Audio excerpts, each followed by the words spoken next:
Welcome to the new shop. I got a special guest here today, my wife, Talitha, and Splinter, our ferret. Today is her project, and she wants me to make a bronze L. Now the thing about this, it's a big surface area and it's very thin. So, is it going to be easy or not? No. I know this. She's seen the show before.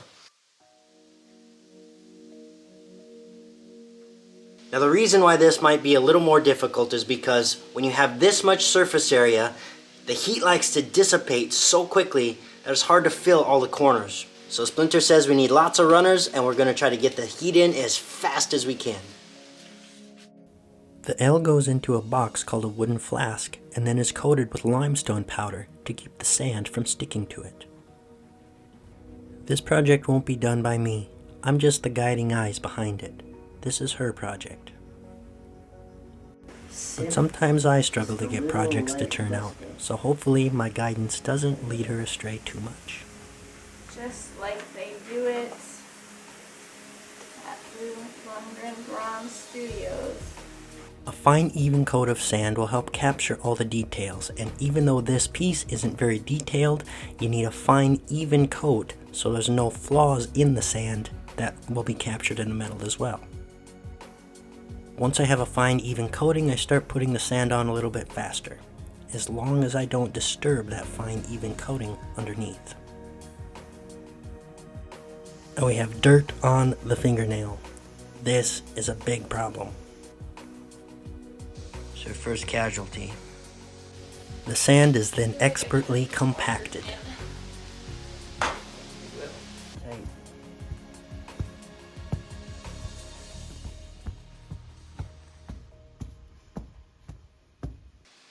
The excess sand is then screeded off.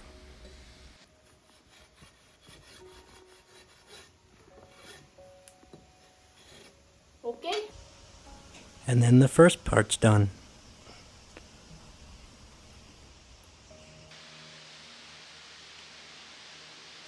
Now what? Now we do the same thing. We have to dust the whole top with lime. And then we put that on top of it and sift flour on top of that. Not flour, dirt. Dirt. And then pack it again. She's clearly seen every episode. A student. The flour, or limestone powder, will help keep the next layer of sand from sticking to the first. Without that layer, it would all be fused together in one solid block of sand. And that's not going to help anyone.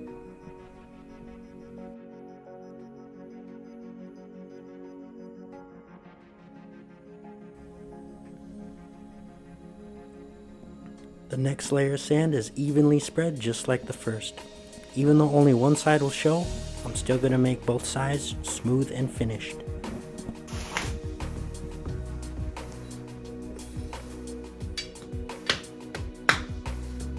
A little more game planning and then we're ready to lift and separate the cope and drag. We go!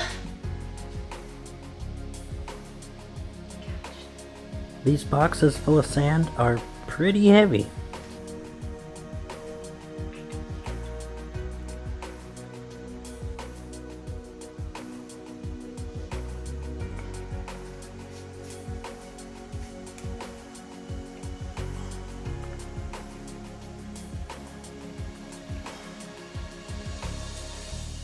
If I had been thinking ahead, I would have beveled the edges so this would pull out a little more cleanly. Because right now, those edges are perfectly square. And typically, you'll have breakaways when it's perfectly square. We can fix that in the end, but it would have been better for some foresight. Tapping helps loosen up the sand around the piece. But because there's no relief, and I didn't bevel the edges, it's really hard to get out. The gates will be carved in with a copper pipe, and because I want to get a lot of metal in this as fast as possible, I'm going to put a lot of gates in there.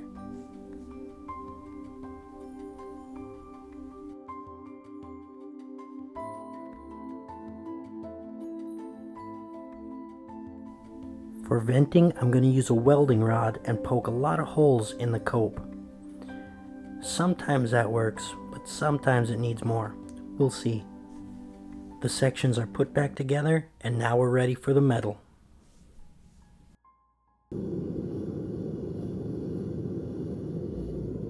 We did a few practice runs with empty flasks just so she knows how she needs to move before this thing is full of 2000 degree molten bronze.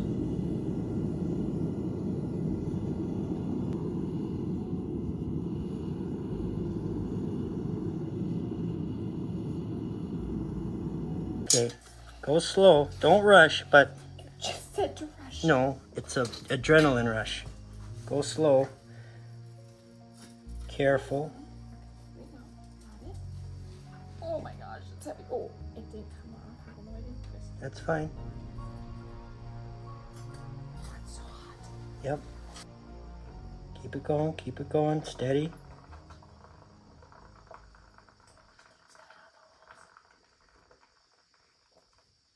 We're good. Set it down. The thrill of victory. I did it. Once it cools down a little bit, we'll break it open and see what we got. Crap, it's heavy. Oh. Oh, no. And the agony of defeat. It didn't work. And unfortunately, it did not fill completely. The metal freezes so fast that it's hard to fill something that's so wide and so thin at the same time. You can see here an example of turbulence where the metal entered the void.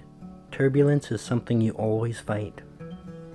Before the next attempt, we decided to bevel the edge of the L a little bit so it's a little bit easier to pull from the sand. We went through the whole process again to get it ready for the metal casting. This time we'll try a bit different gating system and have a little bit bigger runners.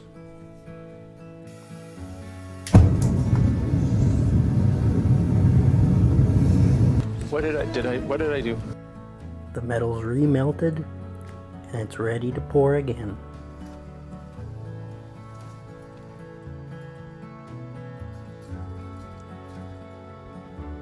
We'll try to pour the metal a little bit faster this time, so hopefully it fills properly.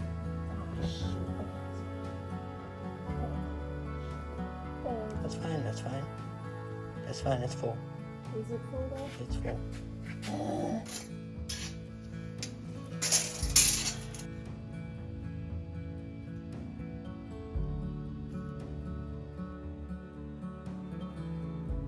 So we've taken a little break and come back to it. Hopefully cooler weather helps the process a bit. Cooler weather does not actually help the process a bit. I needed to take a break and recover from my failure. And by break, I mean like 2 months. Anyway, attempt number 3.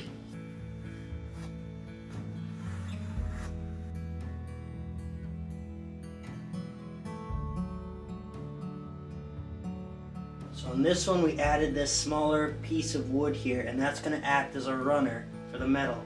It's going to be a pool of hot molten metal, and that should be able to feed a lot of metal into this L quickly.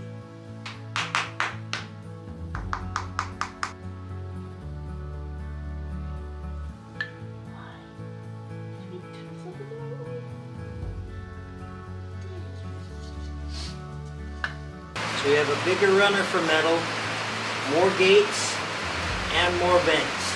The last thing we'll do is put it at an angle so gravity helps out the metal to get to all the corners, hopefully.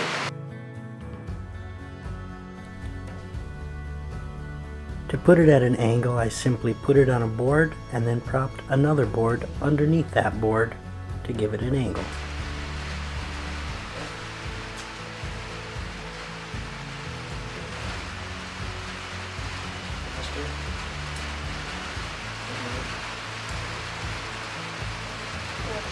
Come on, baby. Is that it? Fine. Okay. Round 3, the big reveal. Oh gosh, it kind of worked. Dang it. So what we'll do, this part is all perfect. The only part is this last little bit. What I'll do is I'll cut the end of the L off and I'll cast that and I'll just weld it together and make it seamless. That's why I keep him around.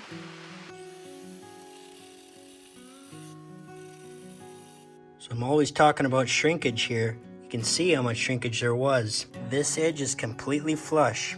And then I come up here, you can see that's how much this whole thing contracted as it cooled. So it looks like about 3/16 of an inch, or just shy of a foot. It was super close. So what I'm gonna do is I'm gonna cut both of them off right about there. That'll be a comfortable amount to cast and be a nice narrow spot for me to weld back together. Imagine I use this to cut this off like this. I forgot to hit record. I like to maximize my casting, so if I can, I'll add other pieces. In this case, I added a shark tooth and a dinosaur claw.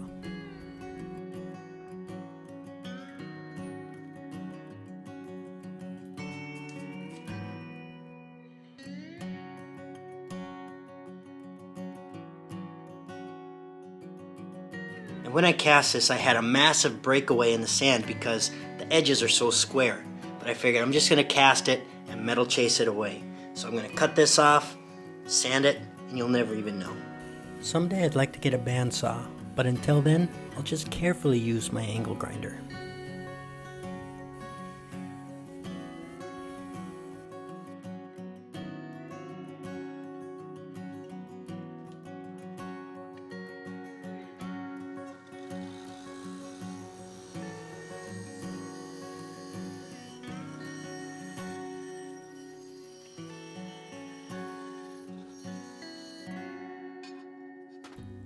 That should fit together pretty well. Now the pieces have to be welded together. I'll use my TIG welder and some silicone bronze welding rod.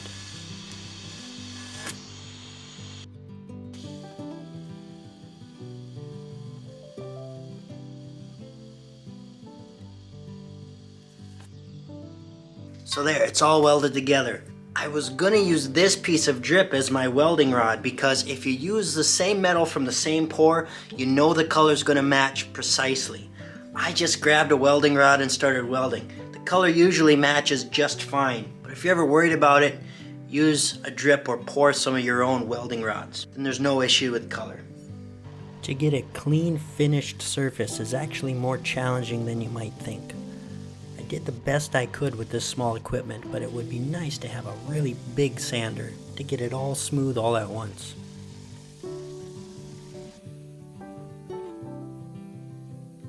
Just a few finishing touches, and we're done. And there we go, a bronze L. I feel like there should be a way to do this in one shot, but every time I tackle a project with a big surface area and very thin, I struggle. There's always a way. Can't see that weld at all. Might add a little patina, but it's complete. Let me know what you think in the comments. Come on back for more projects. Thanks for watching.